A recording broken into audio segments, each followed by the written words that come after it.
que as doces e suaves vibrações do grupo beneficente do Dr. Herman possam se fazer sentidas em nossos corações, que possamos ter um estudo de muita paz, de muita harmonia, que possa ser motivo de refazimento também do nosso dia a dia e da nossa atual existência. Esse estudo de hoje, ele versa sobre a lei de igualdade. São as perguntas 803 a 807 de Livro dos Espíritos. Jesus, há uma informação no Evangelho segundo o Espiritismo, no capítulo 2, o meu reino não é deste mundo, em que ele dá uma noção para nós de qual deve ser o nosso ponto de vista em relação não só à nossa forma de estudar o seu Evangelho, não só em relação à nossa forma de analisar os ensinamentos, os aprofundamentos da doutrina espírita, mas principalmente de nós aplicarmos essa análise baseada do ponto de vista futuro em todos os momentos, em todas as experiências da nossa vida. Kardec, ele chega a nos afirmar que todas as máximas do Cristo se baseiam na observação do ponto de vista futuro. E o que é esse ponto de vista futuro? Nós somos espíritos imortais, mas estamos encarnados, melhor dizendo, reencarnados no corpo físico, no planeta Terra, que é de provas e expiações. E a partir desse momento, nós podemos fazer análise de duas formas. Ou nós vamos analisar as questões, as nossas experiências, as dificuldades do nosso momento atual, do ponto de vista material ou do ponto de vista futuro, do ponto de vista espiritual. E qual é essa diferença? O ponto de vista material é aquele em que nós colocamos todas as nossas esperanças, todas as nossas aspirações na presente encarnação, nessa presente vida. E ao analisar a doutrina espírita também, no Evangelho de Jesus, nós vamos ter dificuldades. O ponto de vista futuro, ele já nos diz, já vem nos esclarecer que somos espíritos imortais. Participamos das leis divinas, da lei de reencarnação, da lei de causa e efeito, da lei de ação e reação. Com isso, eu vou adquirir um ponto de análise, uma forma de analisar não só a doutrina espírita, mas também as minhas experiências, as minhas dificuldades e também as minhas qualidades e faculdades de uma forma mais ampla. Se eu analiso só do ponto de vista material, eu fecho o meu raciocínio, eu tenho um juízo de valor diferenciado e até certo ponto restrito. A partir do momento que eu faço todas essas análises de uma forma mais ampla, de uma forma mais universal, eu começo a entender e aceitar o atual momento e esses ensinamentos do nosso Mestre Jesus de uma forma mais tranquila, de uma forma mais racional. E quando o Allan Kardec faz essa pergunta para os espíritos, se todos nós somos iguais perante Deus, aí começa a nossa preocupação. Se nós analisarmos de um ponto de vista material, nós vamos ver que todos nós temos diferenças. Que alguns têm algumas qualidades, outras não.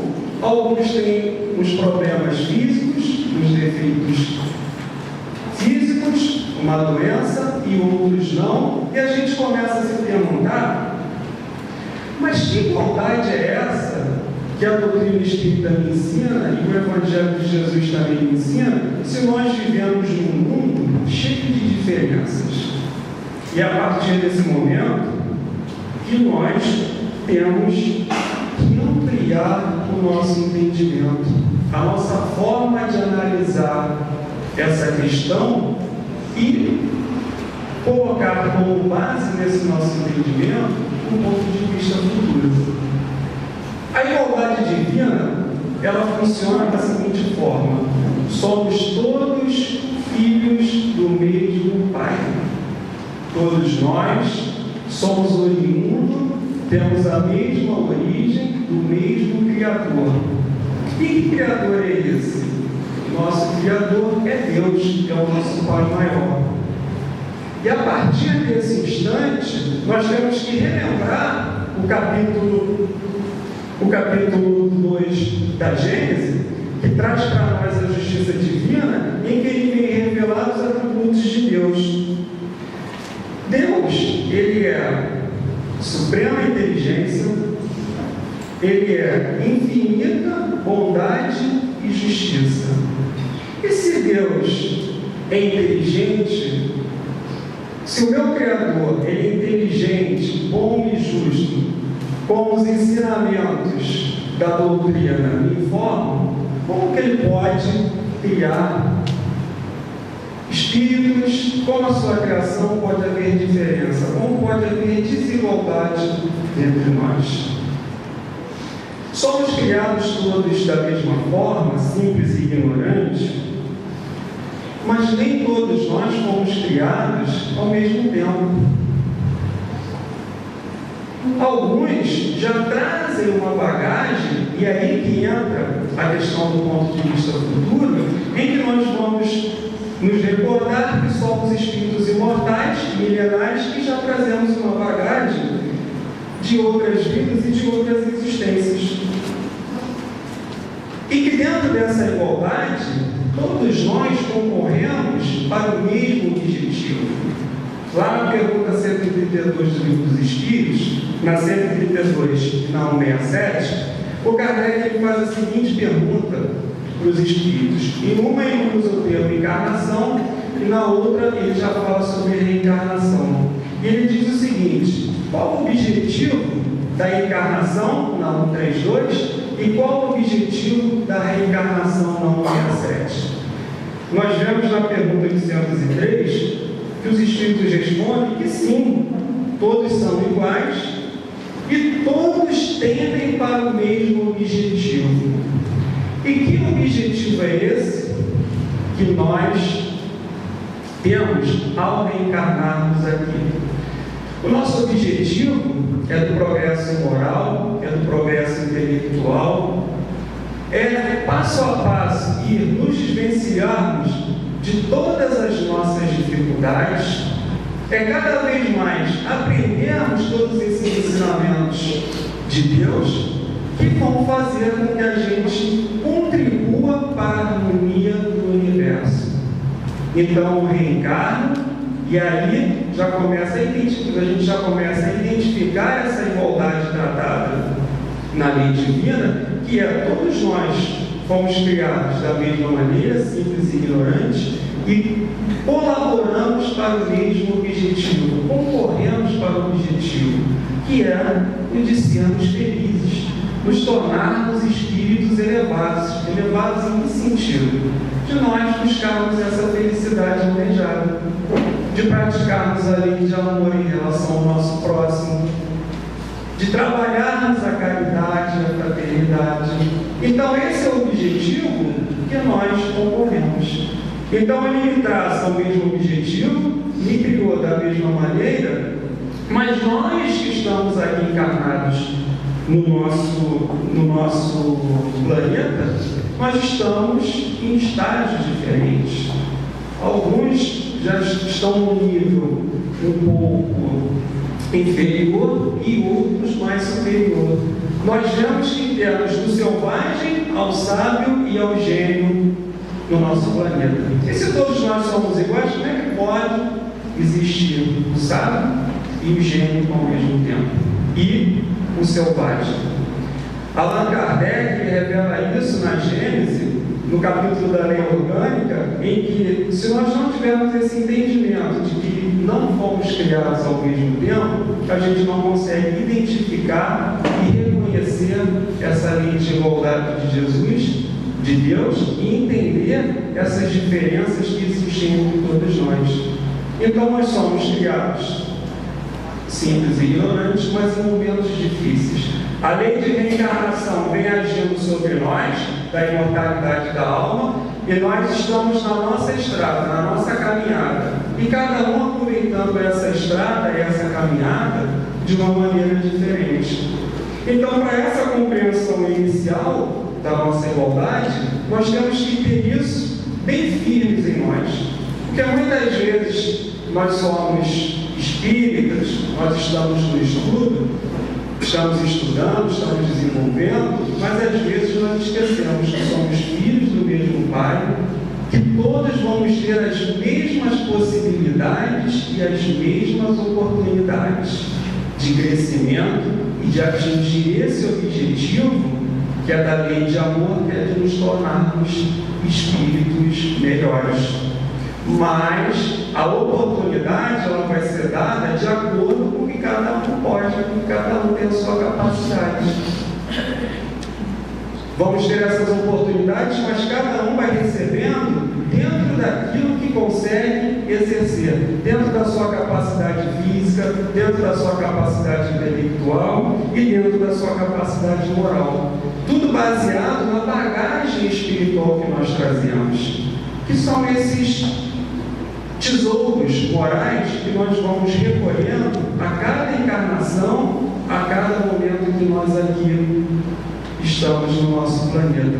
Então nós temos que observar, identificar essa possibilidade da reencarnação, de identificar que é a oportunidade que Deus nos concede para que nós venhamos pouco a pouco, dentro das nossas possibilidades, a desenvolver essas leis morais, a desenvolver essas leis divinas que já estão gravadas na nossa consciência. Esse tem que ser o nosso esforço, de identificarmos as nossas possibilidades e de como nós vamos usar essas possibilidades e essas faculdades que nós temos para que a gente possa interagir na sociedade, convivendo de uma forma harmônica um com o outro e desenvolvermos as nossas aptidões atingindo o nosso objetivo.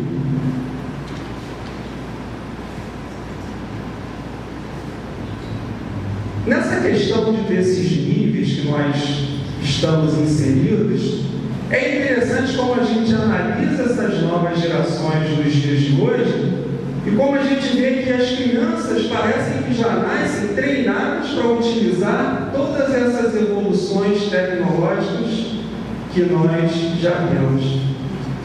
Celular, iPad, o iPod, o tablet, parece que a criança ela já vem pronta para desenvolver e interagir de uma forma que eles não têm dificuldade. A gente tem dificuldade de aprender, mas a criança, ela não tem, parece que ela já viu isso em algum lugar, parece que ela nasceu para aquilo ali.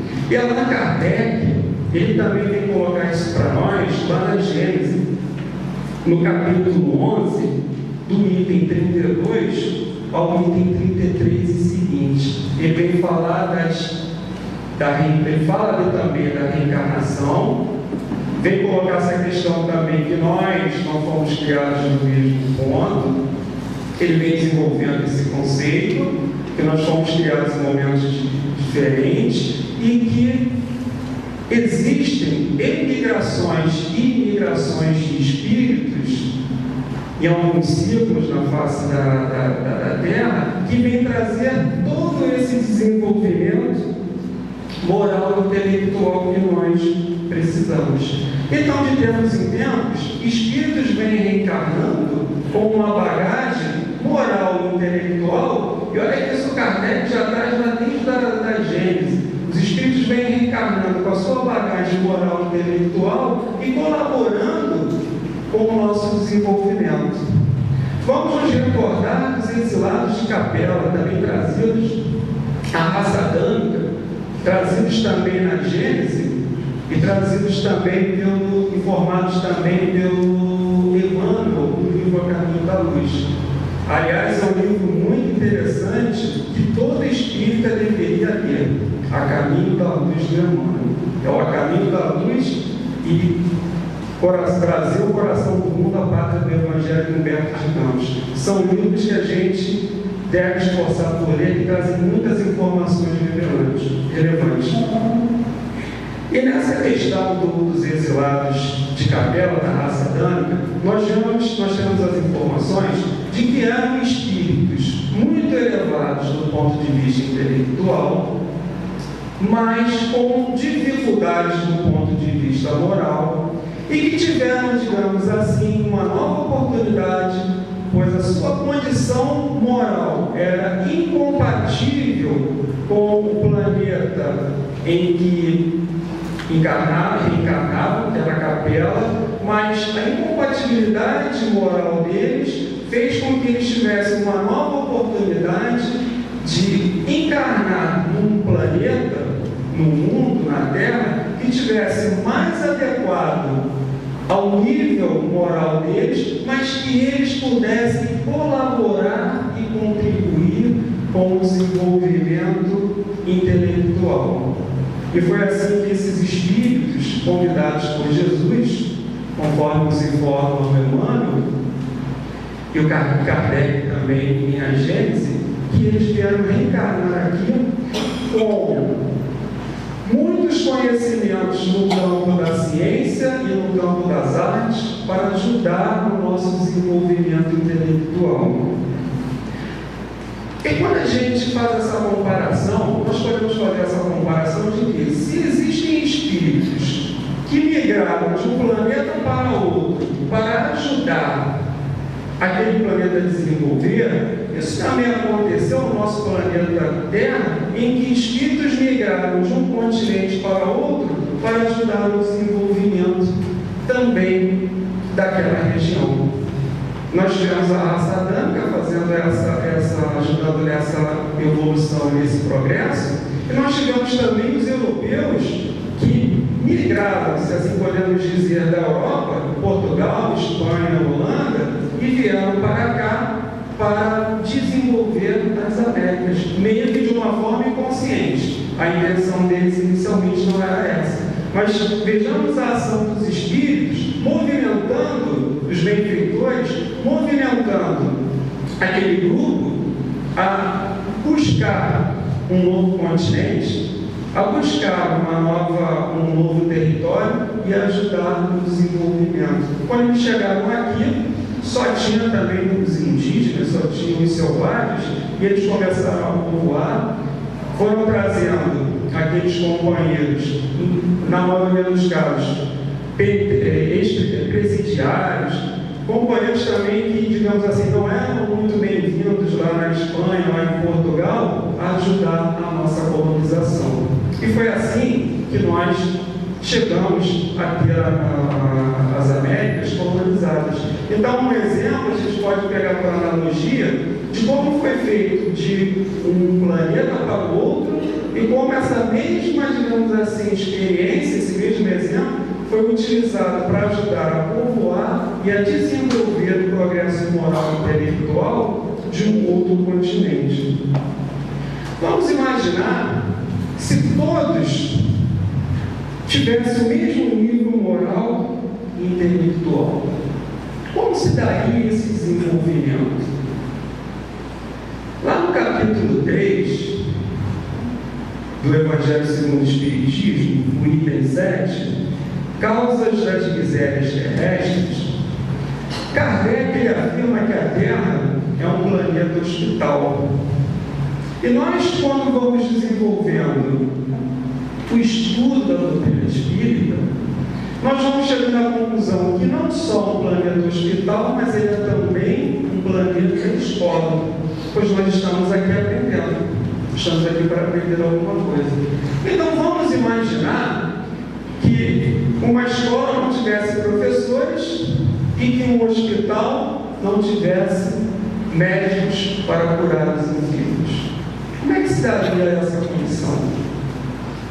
De forma nenhuma. A gente não ia chegar a lugar nenhum. Então nós precisamos ainda de espíritos que venham nos ensinar, de espíritos que venham nos guiar para a senda do bem, para a senda do amor, que venham a desenvolver em nós essas nossas potencialidades, que venham desenvolver em nós todas essas nossas faculdades, para que a gente atinja o nosso objetivo. E vejamos como é que funciona a lei de solidariedade e de fraternidade. Quando eu estava na sala aqui ao lado, a gente fica na preparação, junto aos médicos para o trabalho, o grupo de jovens que faz parte do grupo estavam cantando uma música que dizia assim: a fraternidade era mais ou menos assim: a fraternidade nos faz a ver como irmão, mais irmão. Esse é o significado da igualdade e da lei de justiça e de amor de Deus.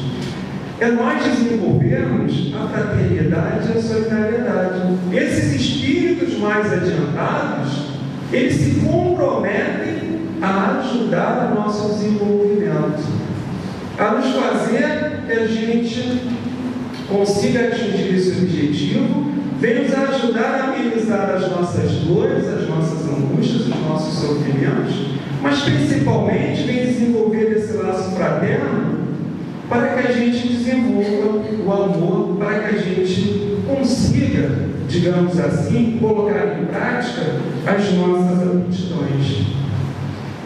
Então nós vemos que é uma solidariedade em que um ajuda o outro.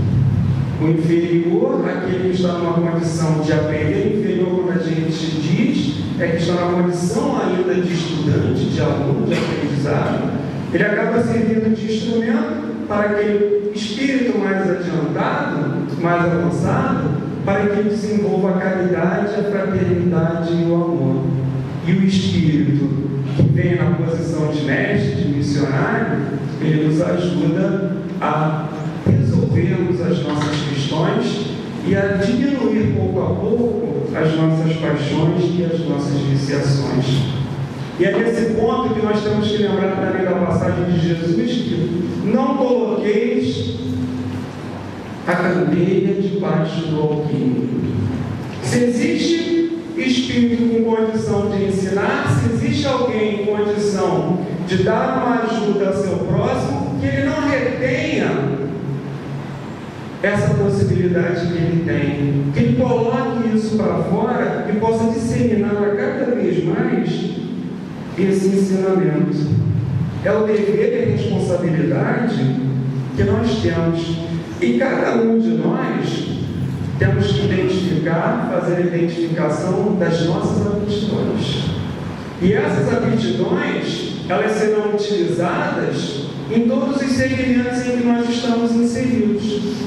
Seja como chefe de família, vamos colocar aqui o pai e a mãe, que a mãe também tem o papel de chefe de família.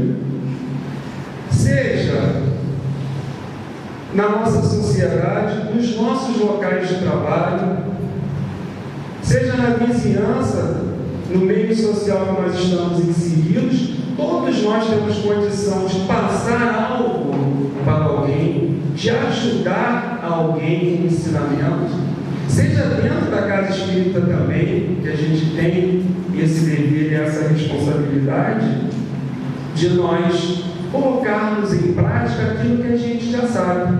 Ah, mas eu não sei nada. Impossível. Alguém, todos nós, tem um tipo de habilidade, tem algo que pode ser utilizada para fazer o bem ao seu próximo. Dos espíritos, Kardec ele faz uma pergunta como se fosse até uma fatalidade, que algumas pessoas, eu não me lembro agora qual é a pergunta, mas eu vou dar uma dica, ele está entre a primeira e a última, é só vocês procurarem lá, porque agora é de cabeça eu não lembro. Mas o Kardec ele faz uma pergunta dizendo que algumas pessoas, elas têm, é como se tudo na vida delas desse errado. A pergunta é mais ou menos assim: que tudo que elas se propõem a fazer dá errado. E ele pergunta aos espíritos se isso é uma fatalidade. Mais ou menos assim a pergunta, mas o fundamento, o teor dela é esse. E os espíritos respondem que, na verdade, não é uma fatalidade, mas é que a pessoa, ela se propõe a fazer algo que ela não tenha aptidão. Então ele diz, às vezes um péssimo marceneiro pode ser um bom pedreiro, um péssimo engenheiro pode ser um bom médico, mas nos falta identificarmos qual é a nossa aptidão. E eu vou citar um exemplo próprio. Eu frequento a casa de Leon Denis desde 1993, mais ou menos. E quando eu comecei a frequentar, eu ia lá, frequentava, assistia a reunião, tomava meu passe e ia embora para casa satisfeito. Eu ficava olhando o palestrante, como vocês estão me olhando agora, e ficava imaginando assim: meu Deus do céu, eu nunca seria um médico, e jamais vou ter possibilidade, capacidade de fazer um estudo, de estar falando para aquela multidão toda. Eu ficava pensando ali, o que eu queria ser? Eu queria ser jogador de futebol, na juventude ali. Aí descobri que não tinha aptidão para isso. Depois eu queria ser cantor de rock. Também descobri que não tinha aptidão para isso.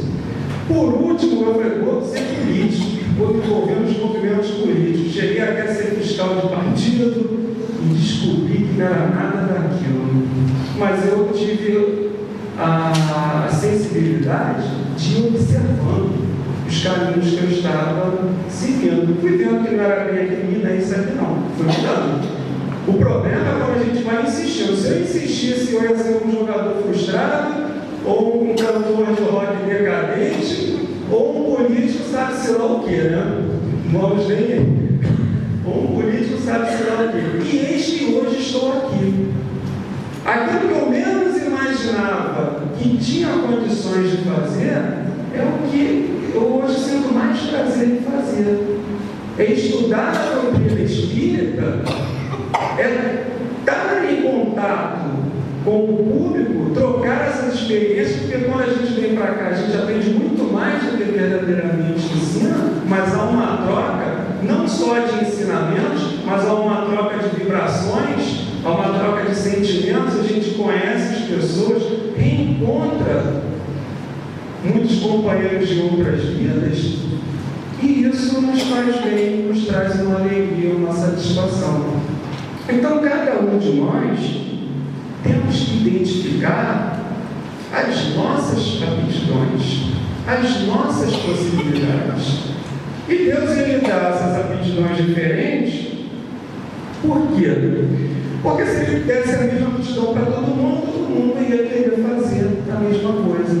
E é por isso que cada um vai fazer aquilo que se interessa e aquilo que tem condições de fazer, mas sempre observando se tem realmente capacidade para fazer tal coisa. Senão pode incorrer no erro de insistir em alguma coisa que não tem a aptidão, que não deve desenvolver. Seja profissão, e aí a gente enumera uma série de coisas: profissão, lazer, relacionamento. A gente insiste com aquilo que não está na nossa programação, que não está no que nós devemos fazer. Basta que a gente comece a refletir, comece a fazer o autoconhecimento, como diz o novo Santo Agostinho, lá no Livro dos Espíritos também. Essa acho que é a pergunta 918, se eu não me engano. Essa eu posso, 918 ou 920, alguma coisa assim. Essa já está mais próxima para vocês procurarem. Ele diz como é que a gente consegue se melhorar nessa existência, como é que a gente começa a encontrar, digamos assim, o caminho de Deus. E ele diz que a gente passa pelo autoconhecimento, é a gente se identificar, analisar, ver aquilo que a gente pode, aquilo que a gente não pode fazer, ver aquilo que é certo ou que é errado, e trabalhar em cima disso.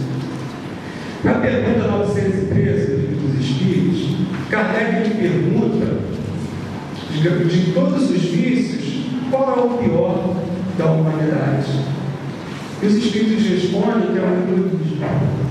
E é esse egoísmo, quando nós pensamos só em nós, que vai trazer as desigualdades sociais, que vai fazer com que haja desigualdade social e uma série de outras desigualdades de riqueza no nosso planeta, no nosso mundo. Deus, Ele dá todas as oportunidades para nós. Ele nos concede também, de uma forma equilibrada, todos os recursos que nós precisamos. E aí Kardec pergunta, a desigualdade social. Ele pergunta o seguinte: a desigualdade das condições sociais é uma lei natural? E os espíritos respondem que não, que isso é dos homens, é uma coisa nossa. E por que existem essas desigualdades? É porque nós ainda, quando eu digo nós, é a humanidade no todo, que ainda pensa muito em si próprio. A partir do momento que nós destruirmos o egoísmo em nós, essas desigualdades, elas vão se extinguir. Não haverá mais guerra, não haverá mais pobres e ricos, todos estarão, digamos assim, no mesmo equilíbrio. Não haverá mais fome, mais miséria, porque todos os recursos estão aqui. Então, se falta para alguém, tem outro que está em excesso. E como é que a gente vai fazer, digamos assim, como é que a gente vai começar a desenvolver em nós o senso de pensarmos no nosso semelhante, de dividirmos não só as nossas riquezas, mas também os nossos ensinamentos para contribuir com essas desigualdades que existem na face da Terra. E os Espíritos respondem que isso tem hora para acabar. E lá mais à frente, na pergunta 914 ou 915, ele diz que à medida em que a gente for, em que nós desenvolvemos nosso senso moral, na medida em que nós nos elevarmos moralmente e intelectualmente, esse egoísmo e, por consequência, essas diferenças vão se extinguir. E ele coloca, os Espíritos colocam também para Kardec, que o papel do Espiritismo é fundamental nesse processo de, digamos assim, destruição do egoísmo. E nós, que estamos inseridos no meio espírita, que fazemos parte da seara espírita, temos essa responsabilidade de não só nos conscientizarmos em relação a essa ajuda, a esse propósito divino, mas também buscarmos semear esses ensinamentos em relação aos nossos próximos. Não só com palavras, porque às vezes se a gente for falar para um companheiro nosso sobre a doutrina espírita, ele não vai querer ouvir, que não é da nossa, que não compartilha, digamos assim, da nossa opinião religiosa. Mas são os nossos atos que vão fazer com que a pessoa nos observe e comece a ficar, mas o fulano, o João, o Pedro, o Mário, ele tem uma postura diferente. Não somos santos. Estamos na caminhada, vamos tropeçar de vez em quando, vamos cair, normal, vamos fazer coisa errada, é natural isso. Mas a maioria dos nossos atos, eles devem ser pautados dentro dos ensinamentos evangélicos. E o nosso exemplo ele vai arrastar aqueles que estão aos nossos lados. Porque a pessoa vai ver como é que a gente tem a paciência. Todo espírito é paciente, né? Todo espírito perdoa, tem calma, tem tranquilidade, é o próximo. Então todo mundo vai nos copiar e vai copiar, não é copiar não é o termo correto, vai se sentir influenciado pelas nossas ações. O altivo, ele era uma personalidade que influenciava. As pessoas influenciavam para o bem, as pessoas viam como era a forma de tratar. O Gandhi, o Chico Xavier, não é que a gente vai copiar, mas a influência moral que aquele espírito exerce sobre nós vai fazer com que a gente, pouco a pouco, modifique as nossas ações e modifique os nossos atos. E nós temos influência moral sobre os nossos filhos, podemos ter influência moral sobre os nossos amigos, podemos ter uma influência moral sobre os nossos colegas, podemos ter uma influência moral sobre os parentes, pais, tios, e por aí vai. Basta a gente exercitar aquilo que a gente está aprendendo. Nós estamos no esforço, estamos na caminhada. Em relação a essas desigualdades, nós podemos falar também dos subordinados e dos superiores e dos subordinados, que é a nossa última pergunta. Então, Kardec, ele faz a seguinte pergunta: que pensar daqueles que abusam da superioridade de sua posição para oprimir o fraco em seu próprio proveito?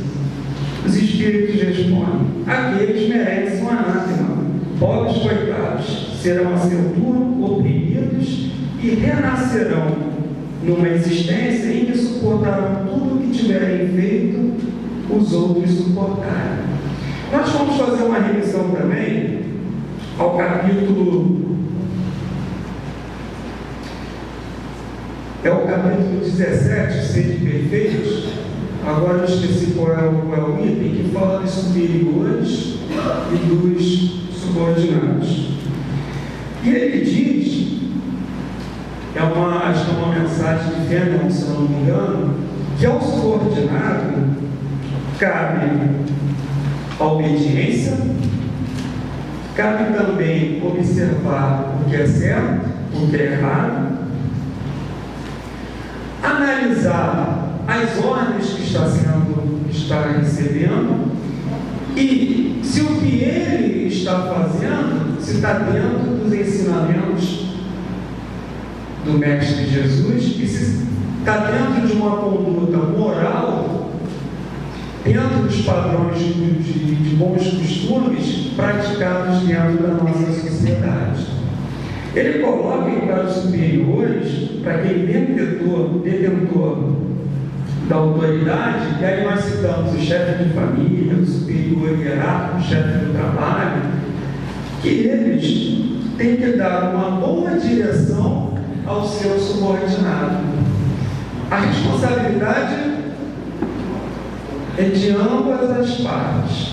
O subordinado ele tem a responsabilidade de desenvolver a humildade e a simplicidade diante da ordem recebida, e o superior hierárquico ele tem que dar uma direção ao seu subordinado que o leve ao caminho correto, ao caminho do bem. E aí nós vamos citando chefe de família, chefe, dirigente de trabalho, dirigente de estudo dentro da casa espírita, a responsabilidade de conduzir aquele subordinado ao caminho do bem. E para encerrar, já estamos no horário, no capítulo 5 do livro Jesus no Lar, que é uma psicografia do Chico Xavier, ditado pelo Espírito Nélio Lúcio, Jesus ele faz uma referência em relação a essa questão dos subordinados. Ele diz que um espírito, lá na erradicidade, pediu para reencarnar e que nessa reencarnação dele ele tivesse provas que o elevasse, que o tornasse um espírito superior. E aí, quando ele reencarna, foi dado para ele uma série de oportunidades para que ele desenvolvesse profissões, para que ele aprendesse profissões, mas que ele, quando ia aprendendo as profissões e esbarrava com chefes rígidos, disciplinadores, ele ia abortando a missão. Aí ele tentava uma profissão, encarava um chefe difícil, desistia. Tentava outra, encarava um chefe difícil, foi desistindo, desencarnou, não conseguiu atingir o objetivo dele. E Jesus, ele fecha da seguinte maneira esse capítulo. Eu achei muito interessante e importante trazer essa citação.